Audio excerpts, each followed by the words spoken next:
It's 10 o'clock, and live from the KTEN studios, this is KTEN News at 10.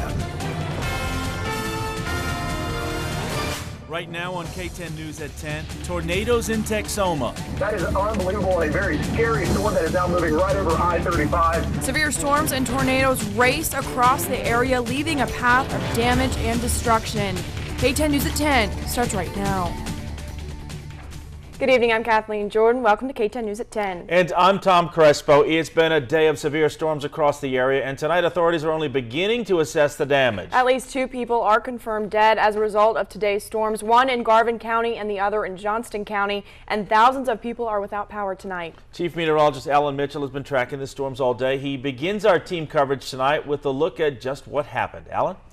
Well, fortunately, after some 20 tornado warnings being issued across the region, things are much quieter right now. Here's a live shot of our Doppler radar once again. You have to get way over into Clarksville and Bowie County, Red River County and Bowie County, and that'll be the last of it. The good news is no more storms tonight, no storms tomorrow, but there is another round on the way coming in on Wednesday. I'll have more on that for you in just a moment, but all clear for the rest of tonight. Thank you, Alan. And as he said, as those storms moved to the east late today, 2 powerful twisters were reported in Choctaw County. There are downed trees and power lines and damage to cars and homes there. KTEN's Scott Martin is in Hugo tonight, where emergency management officials are trying to determine the extent of the damage there. Scott.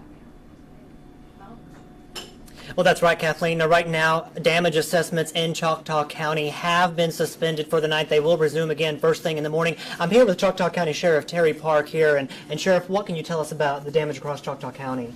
Right at this time, all we can say is that the tornado had touched down south of Boswell, approximately 2 miles. There's some homes destroyed. There's a community of people, law enforcement, electrical workers and everyone, county commissioners and their crews out in that area. It came on east from Boswell, we think across what would be Unger community, picking up there, then dropping back down on the west side of Hugo. It looks like a lot of the damage in Hugo started on like West Jackson, and it traveled east up Jackson. It tore up several businesses, took the tops off of some, a lot of power lines and signs, debris, smaller buildings are displaced. At the time, we're asking if you don't have to be out in that area, stay at home. If you need someone checked on, call your law enforcement agency and let them go out and check on a family member if you can't make contact with them.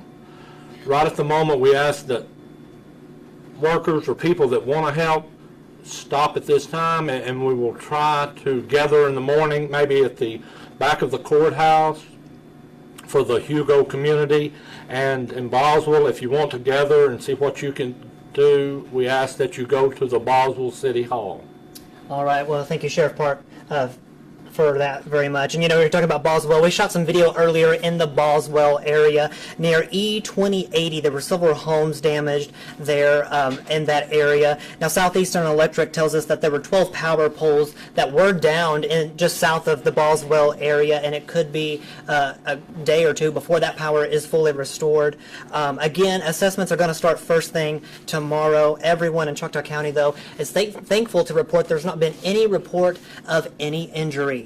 Reporting live in Hugo, Scott Martin, KTEN News. Thank you, Scott. And as we mentioned, the Oklahoma Highway Patrol says 1 person died in Johnston County tonight. We're not sure where the person died. Troopers are not releasing their name. This is video out of Johnston County, Mill Creek, just west of Hickory. The video shows those moments where it appears to have touched down. Storm chasers reported a debris cloud that's about 1.5 miles wide. And we also have video of the aftermath from that storm. Several homes leveled there. They say the storm crossed busy Interstate 35, forcing it to be closed down in both directions. The total numbers of injuries there isn't known, but we have lots of reports of heavy damage. We're told nearly 400 people in that county are without power tonight. Well, several tornadoes touching down across the area today. Powerful tornadoes causing several damage across our area. KTEN storm chaser Doug Drace was out there tonight capturing video of these storms. He joins us now on the phone. And Doug, you said the one in Wynnewood was possibly one of the most powerful storms we've seen. Now they went to the... They went to the what? They went to their storm chaser. All right, seems that we have lost Doug, but that was video from when he was out there earlier. And do we have Doug? Doug, can you hear us? Hi, Doug. Thank you for joining us. We're looking at the video you shot out of Wynnewood. Yeah, this was just an incredibly powerful tornado, very high-end tornado, probably, just guessing roughly, probably EF4 tornado did some considerable damage in Katy, Oklahoma this afternoon. Definitely, and earlier you said, I mean, this was one of the most powerful tornadoes you had seen in years. Yes. Like I said, it wasn't necessarily the largest one, but definitely one of the most violent tornadoes I've seen. You talked about flying debris this afternoon when we couldn't see the video. Now that we're seeing this video, it's amazing the amount of debris that is in the air, flying at top speed.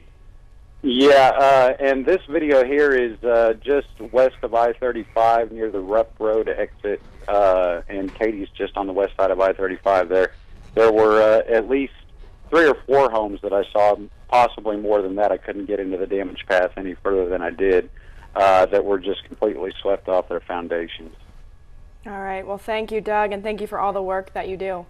And now it's the time where people in Garvin County are picking up the pieces. That storm was deadly, killing a 70-year-old man. KTEN's Brenna Arthur has been out there all night. She spoke with one woman who lost everything in that tornado, but thankfully she is okay. Brenna, what's the latest? Kathleen, I'm in Garvin County near Wynnewood, and I'm standing where a house used to be. Unfortunately, this used to be Lisa Buckner's home. She said that she was in the tornado shelter when the initial tornado took place around 5 o'clock this afternoon. Unfortunately, this is one of the cases out of 10 that went through this strip of road about 3 miles down. They have had this road blocked out for quite some time now because of electrical outlets and things like that. But Lisa Buckner told us that she's just happy that her family survived, and so did she. I was mainly concerned about my granddaughter because she was with her grandpa and they lived south of Wynnewood, and I was thinking it was going to go that way, so that was my main concern, was make sure my granddaughter was okay. Lisa Buckner was a friend of the elderly man who passed away earlier today. We did get information that he's 76 years old. He lives right behind this home that was destroyed as well. We'll have more information on that tomorrow, so stay with us at KTEN.com. I'm reporting live in Garvin County. Brenna Arthur, KTEN News. Now, one of the many twisters today was reported west of Davis. This is video that we obtained from local storm chaser Kobe Harris. He says the massive tornado that you see here was on the ground just after 4 o'clock this afternoon near I-35 on Highway 7. He says what began as a wall cloud quickly gained momentum and a tunnel formed and it touched down. Harris says open fields were torn to shreds and debris was flying everywhere. And another tornado wreaked havoc, this one just north of Atoka. What the front of the radio station looks like now. I was in the middle of it, underneath this desk. And this is video shot by Brittany Chase of the damage left behind at KHKC Radio, a country station near the Atoka-Cole County line. And you can see that tornado caused the roof of the building to cave in, blew the brick walls over, and debris was thrown everywhere. Hundreds of people are without power tonight across Atoka County. And a tornado that's made its way through Sulphur was also caught on video. Storm chasers say the tornado has crossed the interstate I-35, forcing it, of course, to close on both directions. They're reporting that funnel cloud had multiple vortexes and a debris cloud that was about 1.5 miles wide. Storm chasers say there are many reports of damage, knocked down power lines, uprooted trees, and collapsed structures.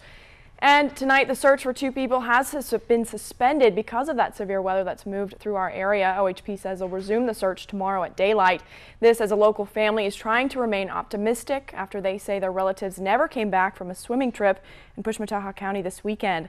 Family members say 22-year-old Dustin and 17-year-old Danny Panasek were last seen Saturday night when they left to go to Dry Creek area of the Kiamichi River. The Oklahoma Highway Patrol says they're searching that area, but they have not confirmed who they're looking for. Still ahead at 10, for the second time in just 1 year, a Texoma car dealership has been stolen from, and management wants answers. Plus, a man accused of trying to abduct a Texoma girl from her home was in court today. We'll show you what happened.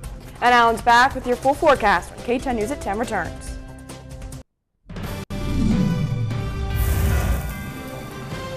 From the studios of KTEN Television, this is KTEN News at 6. Right now on KTEN News at 6, making himself at home. First time I had a good family. A homeless Texoma man is getting comfortable in his forever home. We'll show you around his new place. Plus, social cities. 2 Texoma town squares use social media to help local businesses. We'll show you how they're doing it. And bees on the loose. A Texoma highway is buzzing with activity after a semi gets into an accident, freeing thousands of bees. KTEN News at 6 starts right now. Good evening, I'm Kathleen Jordan. Welcome to KTEN News at 6. And I'm Tom Crespo. It was a wild scene on a Texoma highway this afternoon after a truck carrying honeybees crashed, releasing hundreds of thousands of the stinging insects. Well, it happened shortly after 12:30 today on Interstate 35 in Garvin County near mile marker 77. That's just west of downtown Pauls Valley on the south side of Butler. It backed up traffic for most of the afternoon. KTEN's Brenna Arthur has been out on the scene all afternoon. She joins us now live with more. Brenna, I understand, like a lot of people out there today, you were stung by the bees. Yes, Tom, I was stung twice actually, and it's funny you said that. I was just stung a third time, and the stinger is still in my hand. This hasn't been a pleasant experience. I feel bad for a lot of people out here, especially the first responders. But this all started early this afternoon when an 18-wheeler filled with bees turned over going south on I-35. When one deputy arrived to help with traffic control, his patrol car was immediately covered by a swarm of bees. The bees eventually cleared off the vehicle and he was able to drive away. Deputies say the driver of the truck wasn't hurt, but he was taken to the hospital as a precaution. Bees are swarming I-35 in a half-mile radius. The beekeepers arrived on scene about an hour ago. They say they're going to try to attract the bees by surrounding the areas with honeycombs, then they contain them in a smaller space. Here to see if he was okay or whatever, and we just seen a bunch of bees, like a big cloud of black, and then the next thing I know, it was just, you know, the emergency vehicles are all over the place. So they come in and just basically take the honeycomb and the boxes, and the bees just kind of follow along with them. What they'll do with it from there, I don't know. I don't know how they'll get that many. I've never seen that many of them. Investigators are still trying to figure out why the accident happened. There were no other vehicles involved. Traffic is flowing again, and it should be good to go in the next about 30 minutes. There were some tense moments late this afternoon when a photographer that works for our competitor KXII was stung in the head. Apparently he is deathly allergic. I was the one that actually pulled the stinger out of the back of his head. EMS was called. He was taken away from an ambulance. I have been told he is okay. Reporting live in Pauls Valley, Brenna Arthur, KTEN News. An Ardmore man has been arrested on drug charges as part of an ongoing investigation by the police department. Officers arrested 29-year-old Carlton Franklin Sunday after they say he showed up at Fraley Park following a peace rally held by the families of the victim and suspect of a shooting last week that left an Ardmore High School football player dead. Now, Franklin is charged with distribution of a controlled dangerous substance. He's being held in the Carter County Jail on a $10,000 bond. Just about everyone is plugged into social media these days, and now local towns are joining in for better business. KTEN's Alex Housen is live at the Sherman Square with the latest on this trend. Alex. Kathleen, as you can see behind me, many businesses are around the Sherman Square. And now Sherman and other Texoma cities are going online to bring more people to the area. Now I want to show you guys right here. This is actually the Sherman Instagram. And as you can see, it is flooded with pictures, giving everybody a little piece of Sherman. Reporting live in Sherman, Alex Houston, KTEN News.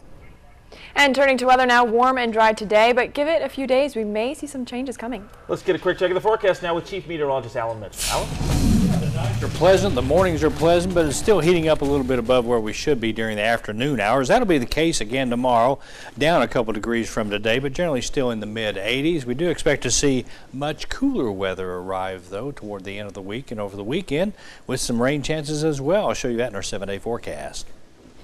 More than $1 million of grant money and local funds are giving a Texoma High School a chance to upgrade their security to better protect their students. KTEN's Rebecca Lexi is live in the studio with more. Rebecca?